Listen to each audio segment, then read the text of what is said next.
Hello my dear students, so let's start with CA Foundation Accounts RTP discussion. So November 21 का RTP हम discuss कर रहे हैं and आज का टॉपिक है valuation of inventories. Okay, so question number 6 है इन योर RTP. सो जिनके पास प्रिंट आउट है RTP की ओपन करो, नहीं तो you can check this on the screen. Okay, so इस क्वेश्चन में भी लास्ट लाइन में क्वेश्चन है. So first we will read last line. You are required to prepare a statement showing the amount of stock at cost as on 31st March 2001.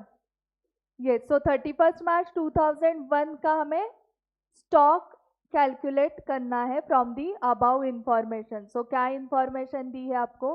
Submarine limited keeps no stock records but a physical inventory of stock is made half yearly. So stock records कुछ भी वो maintain नहीं कर रहे, but they have taken half yearly physical inventory of stock and the valuation is taken at cost. So the company's year ends on 31st March 2021 and their accounts have been prepared to that date. So year end क्या है इनका? 31st March 2001. The stock valuation taken on 31st March 2021 was however misleading. So उनका year end का date है 31st March 2021 and उन्होंने stock taking भी किया था, बट वो मिसलीडिंग था, मतलब गलत था वो. And you have been advise to value the closing stock on 31st March 2021. हमें एडवाइस किया है कि आप स्टॉक का वैल्यूएशन करो with the stock figure as on 30th September 2020 and some other information is available to you. So 30th September 20 को जो stock है उस स्टॉक की फिगर प्लस जो नीचे इंफॉर्मेशन दी है, उन दोनों को यूज करके आपको क्या फाइंड आउट करना है? Physical stock as on 31st March 2021. So the cost of stock on 30th September 20 as shown by inventory sheet was 2,40,000. तो ऑब्वियसली ये हमारा स्टार्टिंग पॉइंट रहेगा. Second, on 30th September stock sheet showed the following discrepancies. First one, a page total of rupees 15,000 had been carried to summary sheet at 16,000. so actual page की total है 15,000 but उन्होंने कितनी ली है? 16,000. मतलब उन्होंने 1,000 stock ज्यादा दिखाया है. करेक्ट. सो आपका स्टार्टिंग पॉइंट रहेगा stock at cost on 30th September 2020 2,40,000. फिर हमें ये 1,000 एक्सेस लेस करना पड़ेगा. So less overcasting of a page total 1,000. 16,000 minus 15,000. उसके बाद the total of a page had been undercast by 600. So undercast word का मीनिंग आपको पता होगा. Yes, rectification of errors topic में करेगा, आपने बहुत बार ये वर्ड सुना है. सो 600 से अंडरकास्ट मतलब टोटल में कम लिया है. यस, सो ये 600 क्या करना पड़ेगा? Add. Correct. So add undercasting of a page total 600. Correct. उसके बाद थर्ड देखो, invoice of purchases entered in purchase book during the quarter from October 20 to 31st March 21 total 2,10,000. So 30th September से 31st March 2021 तक कितने के purchases हुए हैं? 2,10,000 के. Out of this 9,000 related to goods received prior to 30 September 20. तो 30th September 2020 के पहले ही कुछ गुड्स रिसीव हो चुके हैं फिजिकली. कितने के गुड्स? 9,000 के फिजिकली गुड्स हमें रिसीव हुए हैं बिफोर 30th September 2020, बट उसका इनवॉइसिंग हुआ था आफ्टर 30th September. सो हमें यहाँ पे इनवॉइसिंग नहीं चेक करना है, we need to check the physical inventory. तो ये पहले ही अगर आया था 9,000 30th September के पहले ही फिजिकली आया है, तो ये 2,10,000 से हमें 9,000 रिमूव करना पड़ेगा. करेक्ट. सो टोटल परचेसेस जो ड्यूरिंग 6 months हुए हैं 2,10,000 माइनस 9,000. एंड वैसे ही और एक एडजस्टमेंट है, invoices entered in April 21 relating to goods received in March 21 total 12,000. So 12,000 goods का इनवॉइसिंग April 21 में हुआ है, बट फिजिकली गुड्स रिसीव हुए हैं मार्च 21, मतलब करंट ईयर में ही फिजिकली गुड्स रिसीव हुए हैं, तो आप क्या करोगे 12,000 ऐड करोगे। सो 2,10,000 माइनस 9,000 प्लस 12,000, ये आपके गुड्स परचेसेस ऐड हो जाएंगे। फिर नेक्स्ट देखो सेल्स का क्या हुआ है। Sales invoice to customers total 2,70,000 from September 20 to March 21. Of these 15,000 related to goods dispatched before 30th September 20. तो आप क्या करोगे 2,70,000 से 15,000 लेस करोगे, रिमूव करोगे। Goods dispatch to customers before 31st March 21 but invoiced in April 21। So physically तो goods गए मार्च में ही 12,000 के, बट उसका इनवॉइसिंग हुआ अप्रैल में, तो उस 2,70,000 में वो नहीं है, क्योंकि वो 2,70,000 क्या है sales invoiced in this period till March. So उसमें वो 12,000 नहीं आया क्योंकि उसका इनवॉइसिंग हुआ था अप्रैल में, बट वो फिजिकली तो डिस्पैच हो चुके हैं, सो हमें वो लेस करना पड़ेगा और ये तो हमें ये ऐड करना पड़ेगा 12,000, करेक्ट। सो 2,70,000 माइनस 15,000 प्लस 12,000, तो ये आपको फाइनल फिजिकली गुड्स कितने डिस्पैच हुए हैं वो अमाउंट मिल गई, दैट इज 2,67,000। बट हमें एट कॉस्ट रिकॉर्ड करना है, करेक्ट। ये तो सेलिंग प्राइस हो गई। सो कॉस्ट कैसे फाइंड आउट करेंगे, तो उन्होंने दिया है देखो, the gross margin entered by the company is 25% of cost, मतलब कॉस्ट 100 है तो प्रॉफिट 25, सेलिंग प्राइस 125। ओके, सो अभी सेलिंग प्राइस 125 है, तो उसमें से प्रॉफिट पोर्शन कितना रहेगा 25। तो ये जो सेलिंग प्राइस है 2,67,000 इंटू 25 अपॉन 125 करके प्रॉफिट मार्जिन आपको रिमूव करना है, so that you will get the cost of sales 2,13,600। and last और एक एडजस्टमेंट है, during the final quarter credit notes at invoiced value of ₹3,000 had been issued to customers in respect of goods returned during that period। so credit note इसका मतलब customer के account को credit दिया है, credit किया है। Okay, so customer हमें sale return कर रहा है, तो एंट्री क्या होगी sales return account debit to customer account, मतलब ये भी हमें फिजिकल स्टॉक में 3,000 के सेल्स रिटर्न ऐड करने हैं, but again 3,000 is selling price, we need to find out the cost of sales, that cost of sales you will add in physical stock. So 3,000 into 100 upon 125 कर सकते हो, या 3,000 से पहले प्रॉफिट मार्जिन दैट इज 1/5 आएगा, क्योंकि 1/4 of cost is 1/5 of selling price, so that is 600। Profit portion remove करो, सो 2,400 add करने हैं। सो इस क्वेश्चन में आपको सिर्फ एडलेस करना था, and then you will receive the amount of stock as on 31st March 2021। so this was the question of inventory topic। yes, so hello students, अभी हम स्टार्ट कर रहे हैं कंसाइनमेंट टॉपिक। ओके, सो इस topic में भी देखो question में लास्ट लाइन में क्वेश्चन है, so read last line, you are required to prepare consignment account in the books of Shikha along with the necessary calculations। So हमें लास्ट लाइन से ही पता चल गया शिखा कौन है, कंसाइनर है ना, क्योंकि उसके बुक्स में हमें कंसाइनमेंट अकाउंट प्रिपेयर करना है। ओके, उन्होंने सिर्फ एक ही लेजर अकाउंट पूछा है, कंसाइनमेंट अकाउंट, एंड उसके साथ उनको कैलकुलेशंस भी चाहिए, नेसेसरी कैलकुलेशंस चाहिए। ओके, सो क्वेश्चन देखो क्या है, Shikha of Delhi consign to Reema of Mumbai goods to be sold at invoice price which represents 125% of cost, मतलब अगर कॉस्ट 100 है तो इनवॉइस प्राइस रहेगा 125 एंड प्रॉफिट मार्जिन रहेगा 25। Rima is entitle to a commission of 10% on sales at invoice price and 25% of any excess realised over invoice price. So invoice price पे जो भी sale होंगे उसके ऊपर कितना मिलेगा कमीशन 10%, एंड इनवॉइस प्राइस से एक्सेस प्राइस को अगर कुछ सेल किया रीमा ने तो उसको मिलेगा एक्सेस प्राइस, जो सरप्लस है, एक्सेस सरप्लस रियलाइज्ड के ऊपर 25%। The expenses on freight and insurance incurred by Shikha were 45,000। तो ये कंसाइनर के एक्सपेंसेस है। The account sales received by Shikha shows that Rima has effected sales amounting to rupees 4,50,000 in respect of 75% of the consignment. So कितना sale proceed से 4,50,000, 75% consignment sale हो चुका है। Her selling expenses to be reimbursed were 36,000। So consignee के expenses कितने हैं?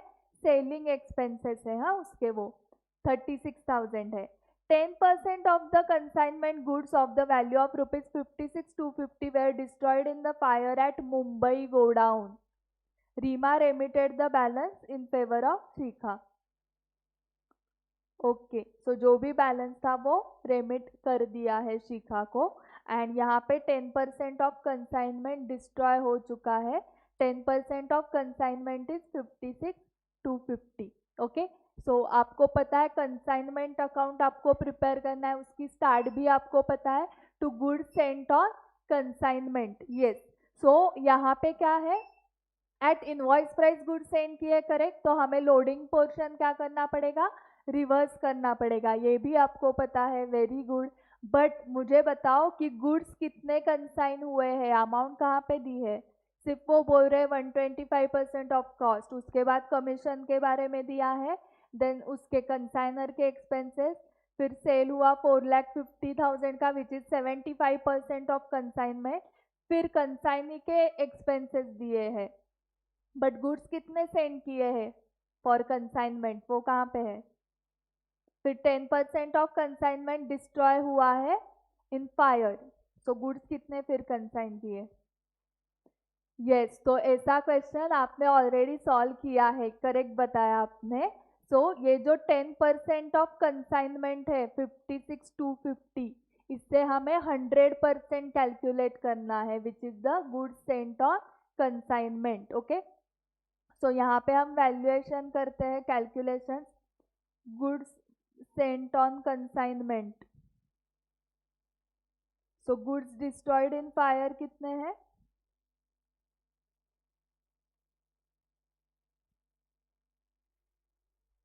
56,250, correct. तो this is 10%।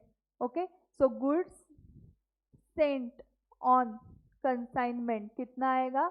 56,250 into 100 divided by 10, 5,62,500, correct.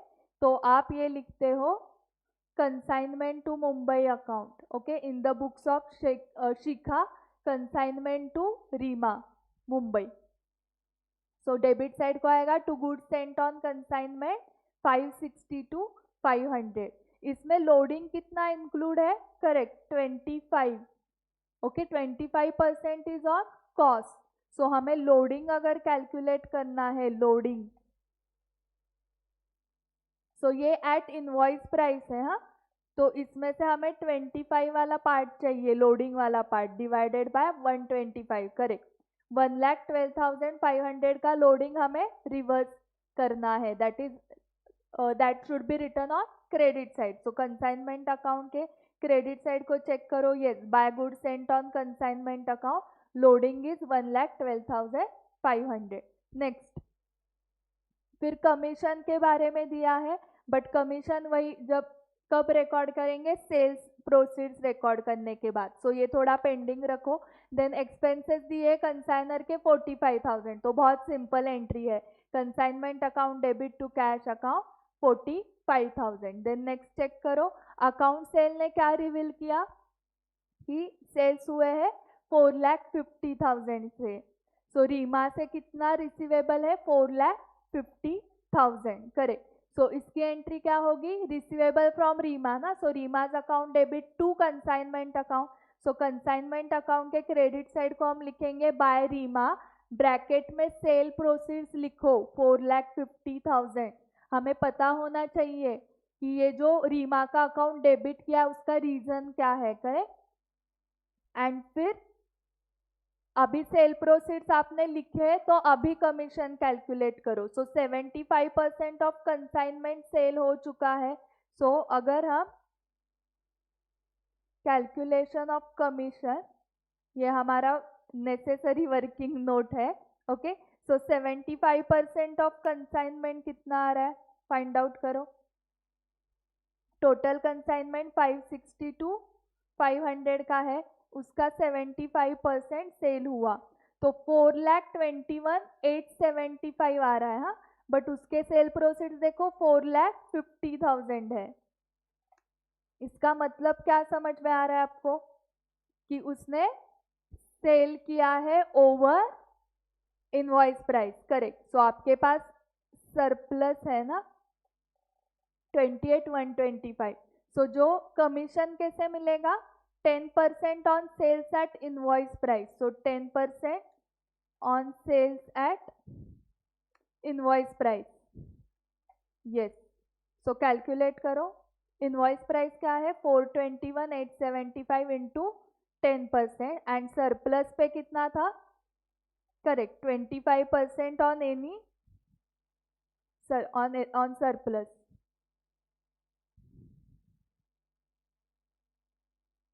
Surplus कितना है हमारा 28,125, उसका 25%। यस, सो इसकी टोटल आएगी कमीशन में 49,218.8।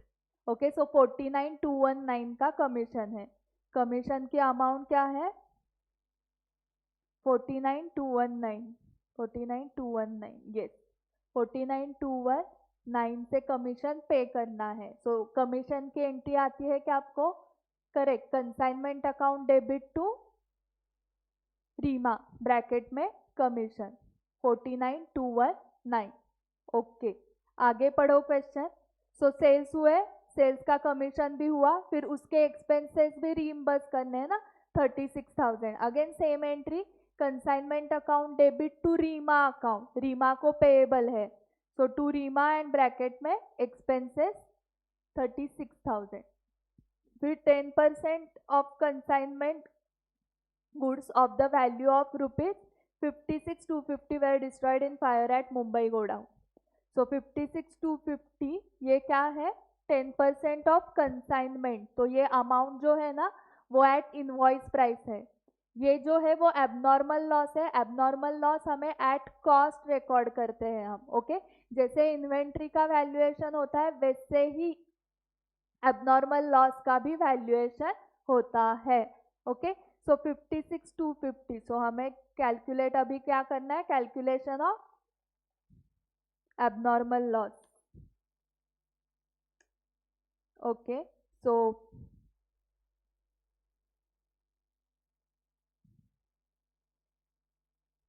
टेन परसेंट ऑफ कंसाइनमेंट कितना था amount, 56,250, 56,250 correct. Yes, less loading करो, लोडिंग पोर्शन नहीं चाहिए हमें, लेस लोडिंग एट 10%। लोडिंग का 25% है। हाँ, yes, so 56,250 into 25 divided by 125 करना पड़ेगा ना, क्योंकि ये जो पार्ट है 56,250 ये जो अमाउंट है वो एट इनवॉइस प्राइस वाली है। करेक्ट। सो ये हमारी आ गई कॉस्ट एंड इसमें हम ऐड करेंगे कंसाइनर के एक्सपेंसेस। कंसाइनी के क्यों नहीं करेंगे मैम, क्योंकि कंसाइनी के हम at the stage of his godown, okay, direct expenses related to procurement of goods, उधर तक के ही एक्सपेंसेस हम कंसाइनी के कंसिडर करते हैं। कंसाइनी के अगर आप एक्सपेंसेस देखोगे तो वो सेलिंग एक्सपेंसेस है 36,000। सेलिंग एक्सपेंसेस नहीं लेने हैं हमें, सिर्फ जितने फ्रेट है, कैरेज इनवर्ड है, ओके, ड्यूटी है, कस्टम्स ड्यूटी वगैरह, तो वो direct related to procurement of goods है, नॉट रिलेटेड टू स्टोरेज और सेलिंग। सो डायरेक्ट प्रोक्योरमेंट वाले ही एक्सपेंसेस कंसाइनी के आपको लेने हैं while valuing inventory as well as while valuing abnormal loss. सो कंसाइनर के एक्सपेंसेस प्रोपोर्शनेट लेने पड़ेंगे ना. कंसाइनर ने 45,000 के एक्सपेंसेस किए थे टोटल, उसका 10%, सो 4,500. सो हमें टोटल नुकसान हुआ 10% कंसाइनमेंट के ऊपर. हमने टोटल 49,500 का खर्चा किया था, वो पूरा नुकसान हो गया. Okay, so this is the amount of abnormal loss. So ये जाएगा कंसाइनमेंट अकाउंट के क्रेडिट साइड को, पूरा इंश्योरेंस वगैरह कुछ नहीं है. सो बाय एबनॉर्मल लॉस या by profit and loss account, जो भी आप लिखोगे दोनों करेक्ट है. 49,500. ठीक है, उसके बाद आगे पढ़ो. क्वेश्चन क्या है? क्वेश्चन कंप्लीट हो चुका है. फिर अभी हमें क्या करना है? क्लोजिंग स्टॉक फाइंड आउट करो एंड जो भी कंसाइनमेंट पे प्रॉफिट या लॉस आएगा that will be transfer to profit and loss account.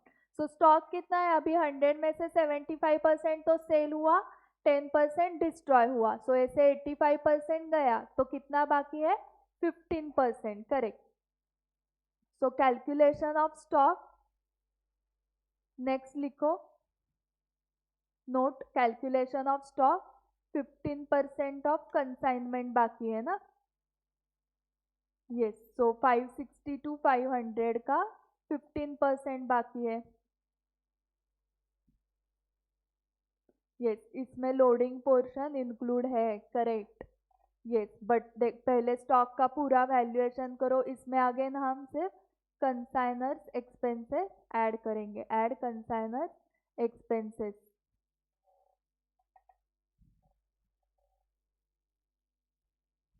$45,000 थे क्या कंसाइनर के? यस, सो 45,000 का 15% ऐड करो. So 91,125. This is the stock at invoice price. Correct. So आप कंसाइनमेंट अकाउंट के क्रेडिट साइड को लिखोगे by stock with consignee 91,125, by inventory with consignee, by inventory on consignment, सभी करेक्ट है. एंड रिवर्स साइड को loading portion. So loading किस में रहेगा? सिर्फ 84,375 में इंटू 25/125. एक्सपेंसेस में लोडिंग नहीं होता. यस, एक्सपेंसेस एट कॉस्ट है. सो 16,875. सो कंसाइनमेंट अकाउंट के डेबिट साइड को, करेक्ट, अपोजिट साइड को आपको लिखना है to inventory reserve 16,875 and your balancing figure will be profit और लॉस. सो यहाँ पे लॉस हुआ है. ओके, बैलेंसिंग फिगर आप फाइंड आउट कर सकते हो. So this was the question from in consignment topic. Okay, so easy questions लग रहे हैं मुझे आरटीपी के. अभी तक हमने depreciation, inventory and consignment 3 topics किए हैं. आगे के टॉपिक्स हम नेक्स्ट वीडियो में करेंगे. Thank you for watching this video. और स्पेशली जिन स्टूडेंट्स को ये टॉपिक डिफिकल्ट जाते हैं उनको ये वीडियो शेयर करना. Thank you very much.